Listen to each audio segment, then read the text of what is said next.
Swayam Prabha. Digital India. Educated India. Dear students, I welcome you again to the 10th lecture on the mineralogy course offered by the Department of Geology and Geophysics, IIT Kharagpur. And in this talk, I would introduce to you the subject optical mineralogy here. And in optical mineralogy, the most important concept that will be applied here is the optical properties of light and how it interacts with mineral here. Now, in this particular part, what is the most important component that we use here is this microscope.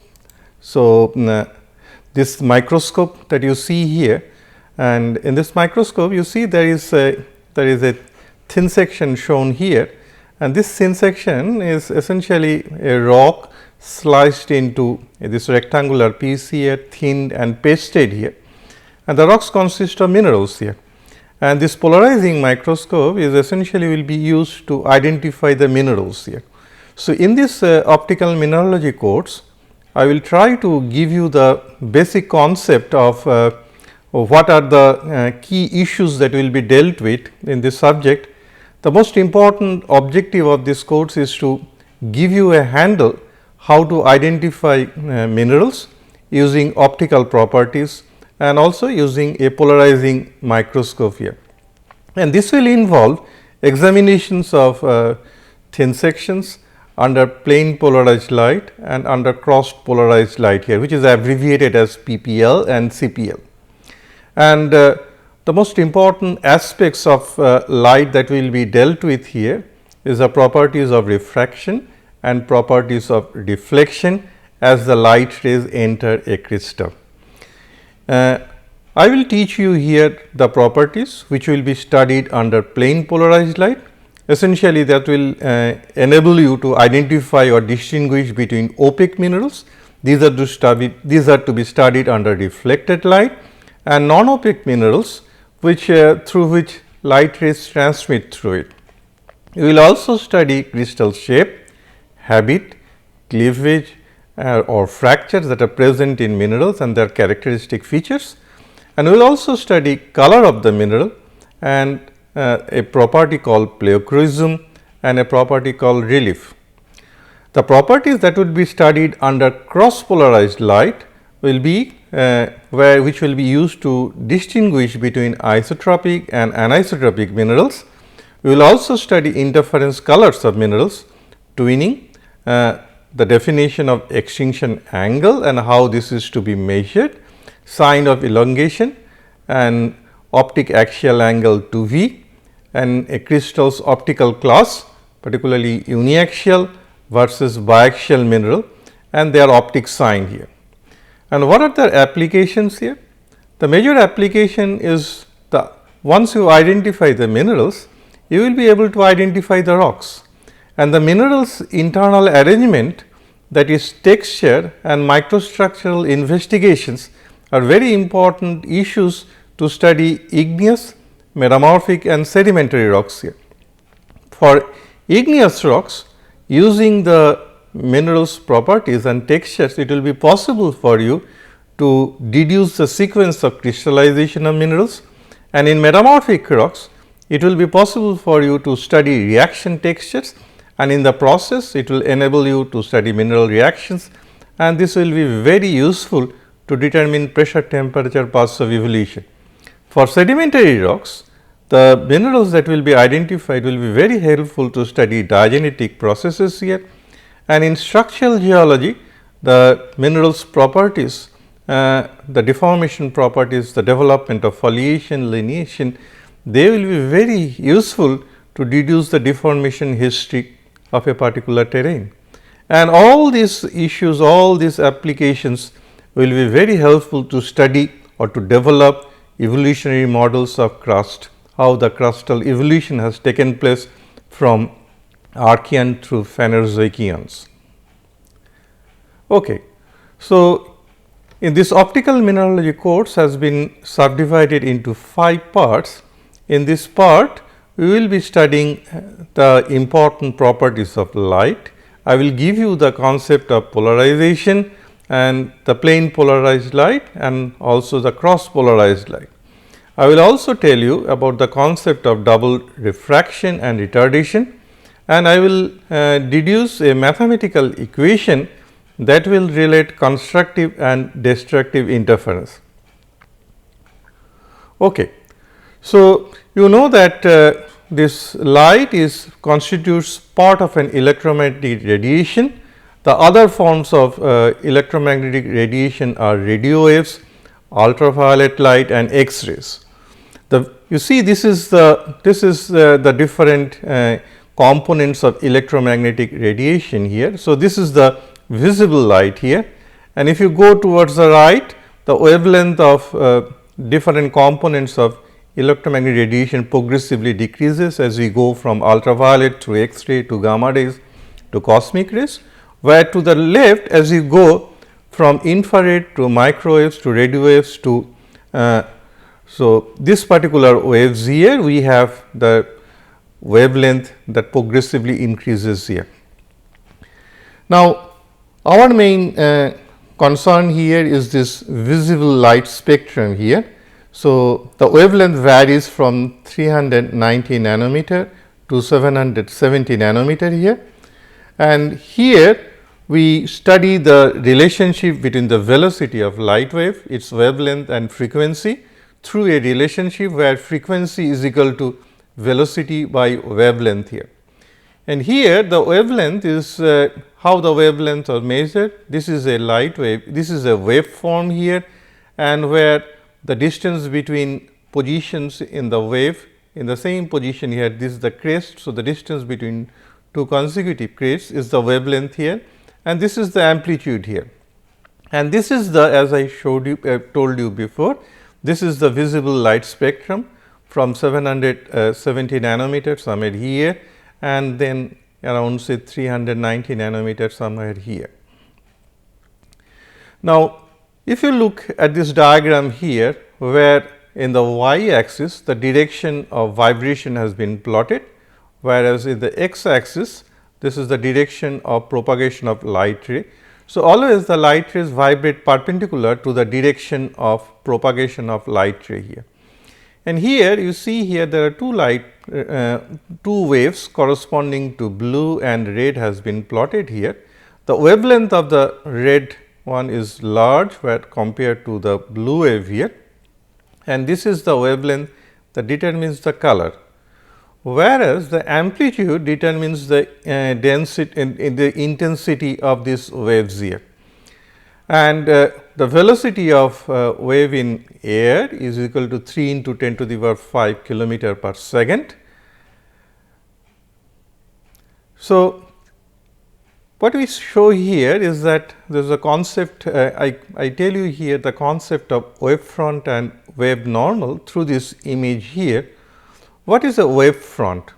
Wave front, these are parallel surface connecting similar or equivalent points on adjacent waves. So, let us consider this pink colored surface here plane, which connects surfaces, these are the parallel surfaces here, this is one surface here which connects similar or equivalent points on adjacent waves here.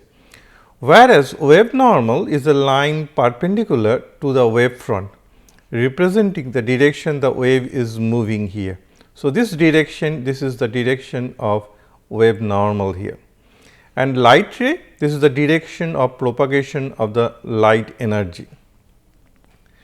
Now, there are two types of substances you can think of. One is an isotropic substance and anisotropic substance here, and they show the behavior of interaction of light, say for example, with a mineral here. Isotropic minerals are those where the velocity of light same in all directions, and the examples are minerals belonging to the isometric minerals or minerals crystallizing in the isometric crystal system or volcanic glass. Here the wave normal and light ray are parallel. So, you see here this is the wave normal direction and this is the light ray direction, they are parallel. Whereas, there is another group of minerals which are called anisotropic minerals, where the velocity of light is different with different direction. So, the minerals belonging to triclinic, monoclinic, orthorhombic, tetragonal, trigonal and hexagonal crystal system, they belong to this mineral group here. Here the wave normal and light ray, they are not parallel here. So, this is the wave normal here and the light ray, this is the direction here, they are not parallel here. Now, the other important issue regarding light is the concept of retardation. So, you see here the different light rays as they pass through a mineral. So, different waves will have different velocities. It may so happen that there is the slow ray will lag behind the fast ray through a distance here. So, this distance that one ray lags behind the another is called the retardation, and this is measured in nanometers, where 1 nanometer is equal to 10 to the power minus 7 centimeter, or it is also measured in terms of number of wavelengths by which a wave lags behind another light wave here. Now, there are two types of interference. One is constructive interference and the other is destructive interference here. What we call by constructive interference is where we have waves in phase where retardation is a whole number of wavelengths. So, for example, the example in figure A, where the two waves, one shown in red and the other shown in black, where the crests coincide with their crests coincide and also their troughs coincide in their positions here. Therefore, here the resultant wave, the sum of the waves of A and B. So, this is very nicely shown here. So, this is A, this is red, B is green. The resultant wave is shown by an addition here, is the sum of waves A and B. So, amplitude increases in this case, whereas in destructive interference waves will be out of phase when retardation will be half, 1 and half and 2 half wavelengths here. In this case, in constructive, this retardation is a whole number of wavelengths. So, 0, 1, 2, 3 etc. In case of destructive interference that is shown here, you see here the one wave is A, this is red and the other is this B here in green. The resultant wave, they have neither amplitude nor wavelength here. So, this is what we call it as destructive interference here. Now, the other important aspect of the light property is the velocity of light in crystals and refractive index and the concept of reflection and refraction here. Now, this particular term that will be used very repetitively in optical mineralogy is the concept of refractive index of a wave in a mineral. How it is defined? This is defined by the velocity of light in vacuum or air, that is C, by the velocity of light through the mineral, that we call it as V. So, Nm is equal to C by V, and you see here the refractive index is inversely proportional to the velocity. What does it mean? Is that if you have a slow ray, V is a low value. So, the refractive index corresponding to slow ray will be higher, whereas when V is larger, fast ray, the refractive index corresponding to a faster wave, that refractive index will be lower value.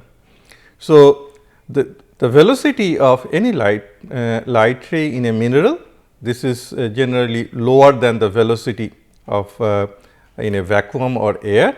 So, that is why the refractive index of a mineral is essentially always greater than 1.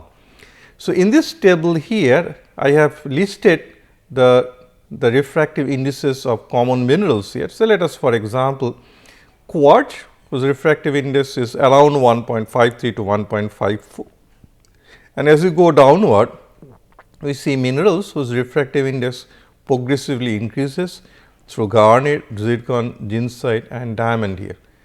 If you go on the top here, so the important minerals are sodalite and fluorite. their refractive index is progressively lower compared to what we see in glass. And this aspect of refractive index, which is minerals with lower refractive index, minerals with higher refractive index, this will come at a later stage of this course here. The other important aspect of light rays is the two important property called reflection and refraction here. So, in case of reflection, the angle of incidence is equal to angle of reflection here. Whereas, in case of refraction, so for example, this ray shown in say for example, black color, after it is incident in a material whose refractivity is N2 and it is coming from air to the. So, what will happen here? The angle of incidence is not equal to angle of refraction, and this light ray will bend towards this normal here. So, this is a very important property called refraction here, and this is essentially given by the Snell's law. So, in Snell's law, if there are two medium 1 and medium 2, and if the velocity of light in medium 1 and medium 2 is v1 and v2, and angle of incidence is theta I and angle of refraction is theta r. So, v1 by v2 is equal to sin theta I by sin theta r, or is equal to n2 by n1. So, if this light ray comes from the air medium and it enters the a particular material, if it is a mineral, and if the refractive index of the mineral is n2, so then n2 is equal to sin theta I by sin theta r. Okay. Now, I will talk about the concept of polarization here. Now, if you see, this is a torch and this is the white light that emits from this torch here. So, here this light rays vibrate in planes in different directions here, in all possible direction it vibrates here. Now, in case of plane polarized light, such a light ray, white light say for example, where it is light is not polarized. So, if it is allowed to vibrate in only one plane. So, for example, this plane. So, where this is the vibration direction here. So, then we call it as plane polarized light. When a particular light ray only vibrates in a single plane, we call this as a plane polarized light here. So, in this particular case, the vibration direction is east to west, and here in this case the vibration direction is north south, say for example here.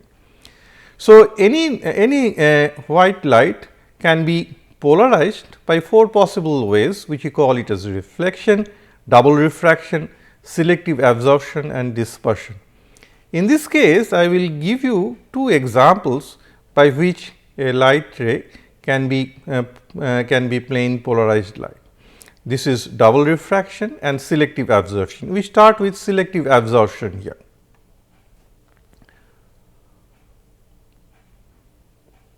Okay. So, in this case, what happens here? In this case, in selective absorption, certain wavelengths will be selectively absorbed as it passes through certain minerals, say for example, whereas other light waves will be transmitted to the mineral here. So, what is shown here is this is a mineral called amphibole, and this amphibole you see the color is yellow to green here. So, what happens here? So, in white light you have all the components from violet to red, these pass through the mineral. What happens here is that waves corresponding to violet and blue and orange and red, they are selectively absorbed, whereas the rays corresponding to green and yellow are transmitted. So, that is why you have this color of the mineral is yellow to green. So, selective absorption of certain wavelengths is a property of certain minerals, and this has been utilized to produce plane polarized light here. This is very nicely shown here in this diagram, This is a non-polarized light. So, where the vibration directions are shown in all this direction here, and this now is allowed to enter a crystal where there are this is an anisotropic mineral, and light rays will split into two perpendicular vibration direction. And let us consider that this is the C crystallographic axis in the mineral. So, only the ray which vibrates parallel to the C crystallographic axis will be allowed to transmit. So, this is the transmitted light ray, whereas the other component is absorbed here. So, since this light ray which only vibrates parallel to the C crystallographic axis and in only one plane, we call this as plane polarized light here. So, this is also shown here. There are two light rays, these are perpendicular in direction, and thus it is passed through a material which we call it as polarizer, and only the light ray, this light ray is allowed to pass through it, and the other component here is selectively absorbed here. And the minerals which are particularly useful to this is tourmaline is a naturally occurring dichroic mineral here. So, this is a dichroic minerals, they have the property of preferred absorption of light waves in particular oscillation directions.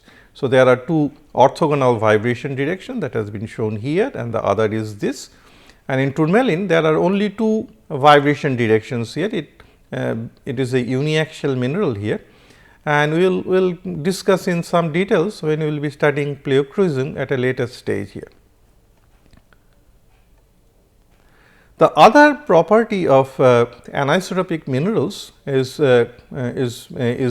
one which we call it that any light ray, when it passes through an anisotropic mineral, it undergoes double refraction here. So, this is very nicely shown here. This is a pencil here, and this is a crystal which is a calcite crystal here. So, this crystallizes in the trigonal crystal system, and as the light rays passes through this, it splits into two polarized light rays with different refractive indices, and that is why with respect to each light ray there are two images here, and this we call it the difference in refractive indices, we call is a property of a particular mineral called birefringence here. So, this is very nicely shown here that if this is a plane polarized light, this is vibrating in this direction here, and after it enters this mineral, it undergoes double refraction. So, one light ray vibrates parallel to this direction, and the other light ray vibrates along a perpendicular direction here. Among these, one is a faster ray, this is the faster ray, and this is the slow ray. So, there is a lag which we call it as the retardation here. This is also shown here, an incoming light ray after it entering an anisotropic minerals here, particularly those minerals whose birefringence is very high. You have these two perpendicular plane polarized light rays you can see here, one vibrates along this direction and the other vibrates along this direction. Now, let us see how this property of certain minerals with high birefringence, how they can be profitably utilized to prepare a plane polarized light here. And this was done way back in 1828 by William Nickel, and he developed a device called nickel prism, and to produce a polarized beam of light from an unpolarized beam. And the material that was used by him was a rhombohedral crystal of calcite called Iceland spar. So, what happened here is that a raw crystal of Iceland spar, and that is the different ends. So, one of these ends is this and the other end is this. So, these ends say for example, this end and this end makes an angle, original angle was 71 degree, and this particular original angle was 109 degree. So, after abrasion this has been made 68 degree and 112 degree here. So, this is in laboratory, this adjustment has been made, and the crystal is also diagonally cut. So, along this plane, this crystal is split into two, and they are joined by a mounting material called Canada balsam, whose refractive index is around 1.54. So, This unpolarized light, when it enters the crystal of calcite or this Iceland spot, it splits into two rays here. One ray is called ordinary ray and the other is called the extraordinary ray. So, this is the extraordinary ray and this is the ordinary ray here. The refractive index of the ordinary ray is 1.658, whereas the refractive index corresponding to the extraordinary ray is 1.486. So, you can immediately understand O ray is the slower ray, E ray is the faster ray here. So, what happened here is that this O ray, this when it enters this particular interface between these two between the same crystal here, that means when it enters Canada balsam, the O ray going from an optically denser to optically rarer medium here. And if we call the refractive index corresponding to the O ray is mu 0 and mu is the refractive index of the rarer medium here Canada balsam. So, this value is this ratio is this particular part here. And the critical angle of incidence is, if we call it as theta c. So, sin theta c is equal to 1 by this particular ratio here and this 1.54 by 1.66. So, this value is 0.928 and from there you can calculate the critical angle of incidence for the ordinary ray is 68 degree. So, generally the angle of incidence is larger than the critical angle, that is 70 degrees. So, what happens here that O ray undergoes total internal reflection. So, after it comes it is incident on the surface, it is completely reflected and it is absorbed on the surface and this is taken out from this crystal here. Whereas, the extraordinary ray, because its refractive index is lower, it passes through this Canada balsam with little deviation and it comes out of the crystal as one single plane polarized light and this we call it as the E ray here. So, this is the way using a nickel prism we can produce plane polarized light here. Okay. Now, if you have present day there are different filters are developed which are used as a polarizer here.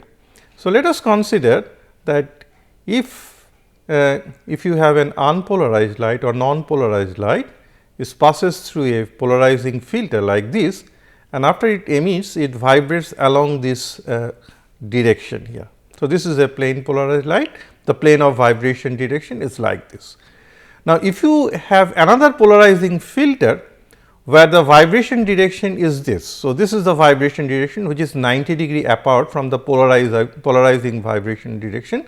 So, this second polarizing filter is very often is called analyzer and when this analyzer, when the light is passes through the analyzer, we call this property whatever the property is, if it passes through a mineral and then it passes through this analyzer, we call this property of minerals under cross polarized light here.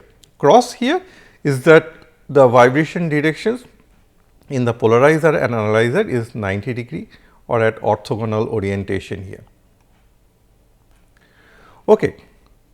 Now, let us talk about this particular concept here is that retardation here.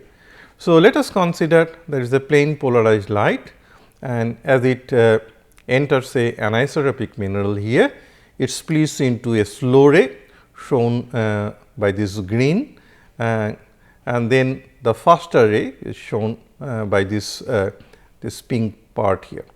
So, what happens here is that the slow ray lags behind the faster ray and let us consider that this is this tau is the value of retardation or path difference here. Let us consider time t when the slow ray emerges from the mineral here. By that time the fast ray has already traveled a distance which is the distance of the thickness of the crystal and also the retardation value that is tau here. Whereas, the slow ray has passed through the thickness of the mineral that is d here. So, if the time t is equal to d by v s, v s is the velocity of the slow ray and the fast ray t is equal to d by v f, the first ray, and tau by the velocity in air. So, that is essentially is the velocity in air here. So, using this equality, so d by v s is equal to d by v f plus tau by v air. From there, if you take out tau on the left hand side, then it becomes d is the common v air by v s minus v air by v f. So, this is essentially the refractive index corresponding to slow ray minus refractive index corresponding to the fast ray. So, you can call the retardation or path difference is equal to thickness of the crystal into the difference of the refractive index corresponding to slow ray and fast ray. This is called del n. This del n is called the birefringence. So, this is a very important property of mineral, particularly the birefringence values, and this is used to identify the minerals, and you will use it in great detail when you will be studying the interference color of minerals. Okay. Let us now develop an equation how that will relate constructive and destructive interference. So, let us consider that this pink colored is a mineral which has a thickness here, and what happens here is, let us consider a plane polarized light. So, the polarizer vibration direction, let us consider that it is east west, and the analyzer vibration direction is north south here. Let us consider a plane polarized light wave, its vibration direction is east west. After it is incident into an anisotropic crystal, is doubly refracted into two rays here, and this is shown by this yellow colored vibration direction here. And let us consider one of these rays, this one here, that is O x, that makes an angle of theta with the polarizer vibration direction, that is O e, and the other wave is the O y here.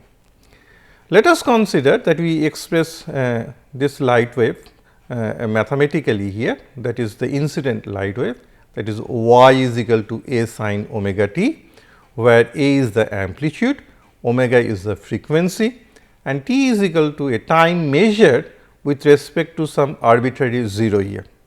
So, immediately you can understand this plane polarized light, since it is resolved into a slower vibration direction and a faster vibration direction, or into two light waves that is shown by this yellow color. So, you can consider a component of light which will be vibrating parallel to O x, and the component of light which will be vibrating parallel to O y. Let us consider this component along O x is y 1, and y 1 will be a sin omega t, that into this cos theta, and this angle is 90 minus theta. So, obviously, this y, that is the initial light wave, will now have a component cos 90 minus theta, that is sin theta. So, y 2 will be a sin omega t into sin theta. So, waves of different refractive indices have different velocities, as we discussed previously, and they emerge from top of the crystal with a phase difference of delta, and then we can write y 1 is equal to, as it is, a sin omega t cos theta, and for y 2 we write a delta parameter here, that is omega t plus delta, and the equation becomes a sin omega t plus delta to sin theta. Okay. Now, what happens here is that these waves, they travel with constant phase difference after they come out of the crystal, and then these two waves with a phase difference of delta are allowed to enter the analyzer, or they are allowed to enter this analyzer with vibration direction is north south now, and which is at 90 degree with the polarizer vibration direction. So, what you have to do? We now have to resolve these two components y 1 and y 2 parallel to the analyzer vibration direction here. So, we call this y 1, that is this O x. If this is resolved parallel to the analyzer vibration direction, what is the angle? This angle is 90 and this angle is theta. So, this is 90 plus theta, And let us this component is y 1 dash now is equal to a sin omega t cos theta, and then it will be cos 90 plus theta. So, that is the essentially the component that we have to consider, that it is resolved parallel to the analyzer vibration direction. And what will happen to y 2, that this one? So, this part is theta. So, essentially it will be cos theta. So, we will multiply y 2 value with cos theta, and that will be y 2 dash here. So, you will have a sin omega t plus delta and sin theta cos theta here. So, now we have to consider the resultant wave that polarizes along the direction of the analyzer here. So, that we call it as y r. So, then we can write it a sin omega t cos theta cos 90 plus theta plus a sin omega t plus delta into sin theta cos theta. So, what you have known is cos 90 plus theta is minus sin theta. So, then we can write this part here. So, we can write a sin omega t plus delta sin theta cos theta minus a sin omega t into cos theta and sin theta. So, this negative sign is essentially comes from cos 90 plus theta, which is minus sin theta. Now, what is common here? A is common here and sin theta cos theta is common here. So, we take this out here, a sin theta cos theta, and within bracket we write it is sin omega t plus delta, and we can write minus sin omega t here. So, this is sin c minus sin d. So, what is that? Sin c minus sin d, it is 2 cos c plus d by 2 into sin c minus d by 2. So, what happens? So, 2 comes out here, and if you multiply with sin theta cos theta, 2 sin theta cos theta is essentially sin 2 theta here. So, this component now is a sin 2 theta, and this now becomes cos omega t plus delta by 2, and then it becomes sin delta by 2. Now, the intensity of transmitted wave, that is I, that comes out of the analyzer is proportional to s square here, and then we can simplify this equation and we can write I is equal to a square sin square 2 theta into sin square delta by 2, and you will see this is the fundamental equation that gives us a lot of important properties of minerals that we study under cross polarized light, or where the analyzer is inserted in the microscope here. So, this is essentially this particular equation, that the intensity of light that comes out of the analyzer is equal to s square sin square 2 theta and sin square delta by 2. Now, if we talk about the phase difference here delta, so delta is equal to 2 pi by lambda into path difference here. So, path difference or retardation, we call it tau, we have already developed here.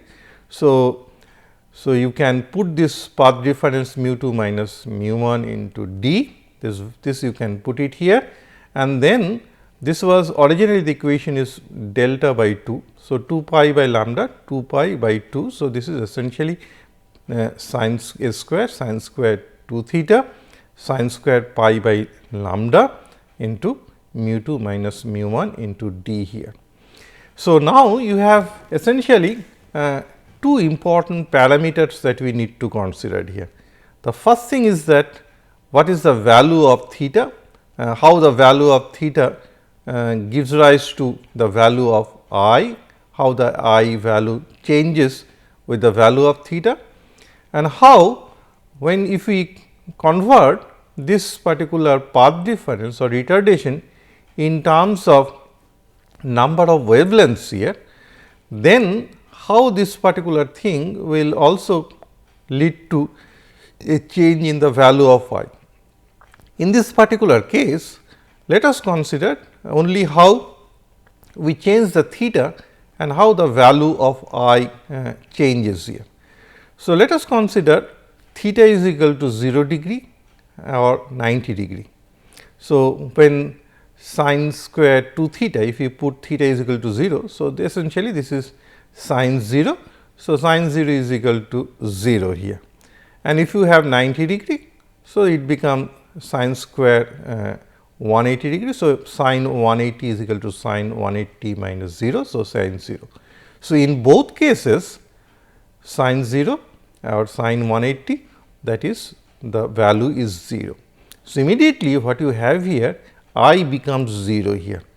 What is I is equal to 0 means that the intensity of light that passes through the analyzer is equal to 0. That means, there is no light that will come out of the mineral here or come out from the analyzer here, and this we call it as destructive interference here. And the mineral under cross polarized light will be completely dark here, and this is we call it as the concept of extinction position of a mineral or a crystal here. Now, let us go back and see when will a mineral become extinct, completely extinct. This is when these two light rays, the faster and slower light rays, will be oriented parallel to the analyzer and the polarizer vibration direction here. So, when this happens, then the mineral will be completely dark, and we call that the extinction position of the mineral.